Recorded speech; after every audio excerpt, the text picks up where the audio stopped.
Hello students, I am Praveen Jangid और आज बेटा हम इस वीडियो में एक लीडर की क्वालिटीज़ के बारे में बात करेंगे। बेटा लीडर की जो क्वालिटीज़ हैं वो सभी ऐसी क्वालिटीज़ हैं जो कि एक ह्यूमन बीइंग में होनी चाहिए और वो क्वालिटी बेटा आप में भी है, मेरे में भी है और हम सब में बेटा इस तरह की क्वालिटीज़ होती हैं। तो बेटा ये जो वीडियो है आपके लिए बहुत ही सिंपल होने वाला है। इसमें कोई भी ऐसा कोई टेक्निकल वर्ड यूज में नहीं लिया जाएगा, केवल एक नॉर्मल सा डिस्कशन होगा बेटा कि भाई एक लीडर में क्या क्या क्वालिटीज होनी चाहिए। और ये जो क्वालिटीज है बेटा एक मैनेजर की भी हो सकती है, आपकी भी हो सकती है, मेरी भी हो सकती है। तो चलिए बेटा शुरू करते हैं। तो सबसे पहली जो क्वालिटी है बेटा वो है sound health. A great leader must have sound health and good stamina. Sound mind resides in a sound body. He should have a long-lasting impact on his followers. तो बेटा इस टॉपिक में कहने का मतलब ये है कि जो एक लीडर होता है उसकी जो हेल्थ है बेटा वो बिल्कुल अच्छी होनी चाहिए ताकि बेटा वो अपनी लीडरशिप को एक लंबे समय तक ले जा पाए, बहुत दूर तक ले जा पाए और काफी लंबे समय तक बेटा अपने जो फॉलोवर्स हैं और जो दूसरे लोग हैं उनको अपनी लीडरशिप से फायदा पहुंचाए। और वैसे भी बेटा कहा गया है कि sound mind resides in A sound body. तो बेटा यदि शरीर सही है तो अपना दिमाग भी सही होगा।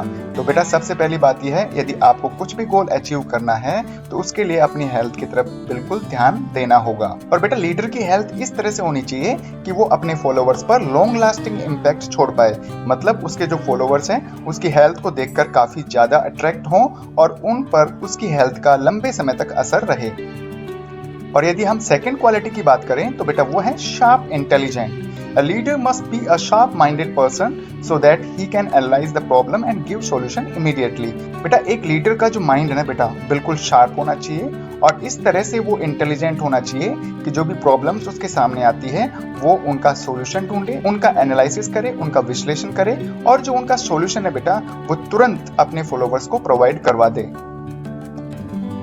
इसी तरह से थर्ड क्वालिटी है बेटा self confident and will power. A leader must be self-confident of his actions and decisions.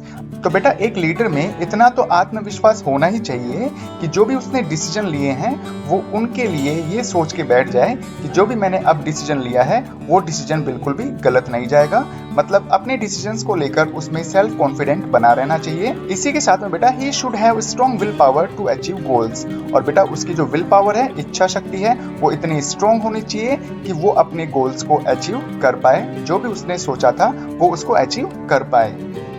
इसी तरह से फोर्थ क्वालिटी है बेटा agility and tolerance. A leader must have good stamina to complete the task fast. तो बेटा leader के पास में जो भी काम आया है ना उस काम को वो जल्दी से जल्दी फिनिश करे, इस तरह का बेटा उसमें स्टैमिना होना चाहिए, उसमें इस तरह की एनर्जी होनी चाहिए और बेटा इसी एनर्जी और स्टैमिना को हम एजिलिटी बोलते हैं। He must have good tolerance when people start to criticize him. और बेटा उसकी जो सहन शक्ति है, टॉलरेंस का मतलब क्या होता है? सहन शक्ति। यदि मान लीजिए किसी लीडर ने कोई डिसीजन ले लिया है और बाद में जाकर यदि लोग उसको क्रिटिसाइज करते हैं, उसकी आलोचना करते हैं, तो इस तरह के जो नेगेटिव पॉइंट्स होते हैं बेटा उसको टॉलरेंस करने की कैपेसिटी भी उसमें होनी चाहिए। ठीक इसी तरह से फिफ्थ क्वालिटी है बेटा साउंड कैरेक्टर। बेटा किसी ने कहा था कि wealth is lost, nothing is lost, health is lost, something is lost, character is lost, everything is lost.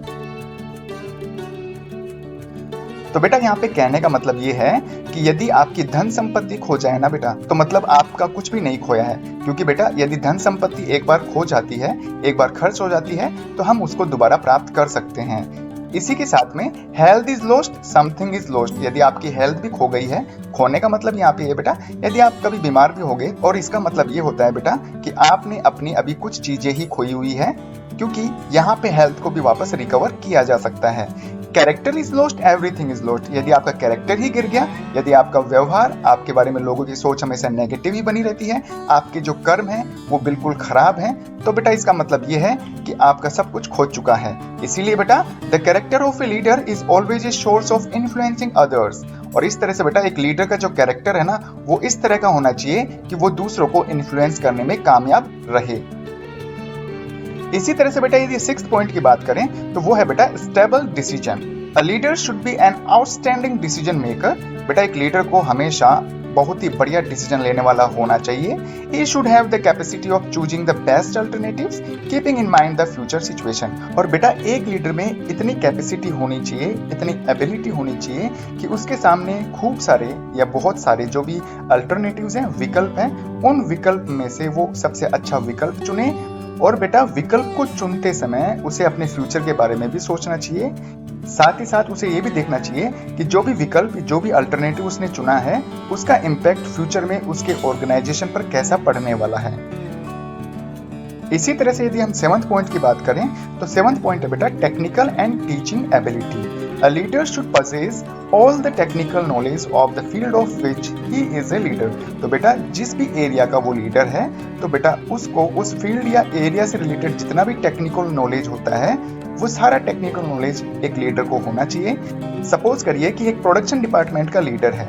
अब उस लीडर को बेटा प्रोडक्शन डिपार्टमेंट में काम आने वाली जो मशीनरीज हैं उनके बारे में भी नॉलेज होना चाहिए, ताकि फ्यूचर में यदि मशीन खराब भी हो जाए, छोटी मोटी कोई कमी भी आ जाए, तो बेटा वो खुद अपने फॉलोअर्स को कहे कि आप इस तरह से काम करेंगे या इस तरह से मशीन को ठीक करेंगे तो ये तुरंत ठीक हो जाएगी। तो इस तरह की जो टेक्निकल नॉलेज है बेटा वो एक लीडर को जरूर होनी चाहिए।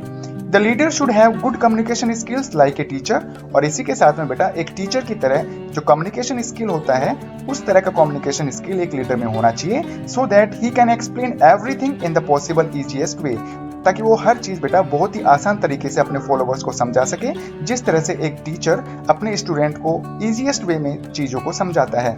और हाँ बेटा मैं भी पेशे से एक टीचर हूँ और मैं आपको YouTube चैनल पर DST पढ़ाता हूँ। तो आप मुझे बताइए बेटा कि क्या वास्तव में मेरा जो पढ़ाने का तरीका है वो इजीएस्ट वे वाला है या नहीं है बेटा। अगर वास्तव में मेरे पढ़ाने का तरीका कुछ इस तरह से है कि आपको चीज़ें एक बार में ही समझ में आ जाती हैं, तो इसका मतलब है कि मैं भी एक लीडर हूँ। लेकिन बेटा ये सब डिपेंड करता है आपके कमेंट पर। तो बेटा मुझे ज़रूर बताइएगा कि क्या वास्तव में मेरी जो टीचिंग एबिलिटी है वो आपके लिए अच्छी है या बुरी है। 8th क्वालिटी है बेटा motivating ability. A leader should have such motivation power that his followers can start doing the work willingly. और बेटा एक लीडर में इस तरह का मोटिवेशन पावर होना चाहिए कि यदि लीडर अपने फॉलोअर्स को एक बार किसी काम को करने के लिए कह दे तो बेटा वो जो फॉलोअर्स है वो अपनी इच्छा से उस काम को करना शुरू कर दें। ठीक इसी तरह से 9th पॉइंट है बेटा फोरसाइटेडनेस। फोरसाइटेडनेस का मतलब होता है बेटा प्रेजेंट में रहकर फ्यूचर के बारे में सोच लेना। मतलब फ्यूचर में क्या होने वाला है, आपके ऑर्गेनाइजेशन के लिए क्या पॉजिटिव चीजें होंगी और क्या नेगेटिव चीजें होंगी, उसको प्रेजेंट में रहकर ही सोच लेना। इस चीज को या इस क्वालिटी को हम बोलते हैं फोरसाइटेडनेस। तो बेटा a leader should be able to see the future. This ability prepares him for identifying threats and challenges. इस तरह से बेटा एक लीडर में यदि फ्यूचर को देखने की एबिलिटी है तो बेटा वो पहले ही फ्यूचर में आने वाले जो थ्रेट्स होते हैं, खतरे होते हैं और जितने भी प्रकार के चैलेंजेस होते हैं उनके लिए बेटा वो पहले ही तैयार हो जाता है, सो दैट ताकि he can make planning in advance to handle them. ताकि बेटा इस तरह के जो थ्रेट्स हैं और चैलेंजेस हैं उनको हैंडल करने के लिए वो एडवांस में ही प्लानिंग कर सके। इसी तरह से बेटा 10th पॉइंट है human relation. A leader should have human relation with his followers. He should not treat his followers like a machine. He should have well knowledge of his followers needs and problem। और यहाँ पर बेटा human relation का मतलब ये है कि भाई एक लीडर जो होता है ना उसको कभी भी अपने फॉलोअर्स को एक मशीन नहीं समझना चाहिए कि भाई लीडर ने जो कहा वो काम सारा का सारा फॉलोअर्स कर दें। तो बेटा एक लीडर को काम करवाने के साथ साथ में ये भी पता होना चाहिए कि जो उनके फॉलोअर्स हैं उनकी ज़रूरतें और उनकी समस्याएं, इनके बारे में भी बेटा एक लीडर को पता होना चाहिए, ताकि एक लीडर उनकी प्रॉब्लम्स और उनके नीड्स को समय रहते हुए हल कर पाए। और बेटा अब हम बात करें 11th पॉइंट की, तो वो है बेटा responsible. One who avoids responsibility can not become a leader. बेटा एक खास बात यह है कि जिसको अपनी रेस्पॉन्सिबिलिटीज को फील करना आ गया, जिसने रेस्पॉन्सिबिलिटीज को इजीली एक्सेप्ट कर लिया, वो तो लीडर है। और जो बेटा हमेशा अपनी जिम्मेदारियों से भागता रहता है ना, उसको हम लीडर नहीं कह सकते। और लीडर तो क्या बेटा, कम से कम उसको इंसान भी नहीं कह सकते जो अपनी जिम्मेदारियों से भागता है। A leader should take care of responsibilities along with authority। बेटा लीडर को जितने ज्यादा अधिकार मिले होते हैं ना, तो उसके साथ साथ बेटा उसे अपनी जिम्मेदारियों का भी महत्व समझना चाहिए। ऐसा नहीं है कि उसको तो अथॉरिटी है ऑर्डर देने की, नहीं, ऐसा बिल्कुल भी नहीं होना चाहिए। उसे अपनी जिम्मेदारियों को भी साथ साथ निभाना आना चाहिए। He should have fulfilled responsibilities sincerely। और जितनी भी प्रकार की जिम्मेदारियां उसके कंधों पर डाली गई हैं, वो अपनी जिम्मेदारियों को उतनी ही विनम्रता से बेटा वो निभाए। इसी तरह से बेटा 12th क्वालिटी है team spirit. A good leader always try to build up the sense of team spirit amongst his followers। तो बेटा यहाँ पे कहने का मतलब ये है कि एक अच्छा लीडर वही होता है जो हमेशा बेटा ये कोशिश करता रहता है कि वो अपने फॉलोअर्स में टीम स्पिरिट की भावना को जगाए। मतलब उसके जो फॉलोअर्स हैं केवल अपने हित के बारे में नहीं सोचे, पूरी टीम के बारे में वो सोचना शुरू कर दे। इस तरह की आदत बेटा एक लीडर को अपने फॉलोअर्स में बिल्डअप करनी चाहिए। He always make them understand that group interest always fulfill their personal interest। और हमेशा बेटा एक लीडर को ये कोशिश करनी चाहिए कि वो अपने फॉलोवर्स में बेटा ग्रुप इंटरेस्ट का महत्व समझा पाए और उन्हें ये समझा पाए कि भाई पर्सनल इंटरेस्ट को ज्यादा तवज्जो मत दो आप। यदि आपने ग्रुप इंटरेस्ट मतलब ऑर्गेनाइजेशनल जो फायदे की बात की ना, तो बेटा अल्टीमेटली आगे जाकर उनको अपना हित भी साधने का मौका मिल जाएगा।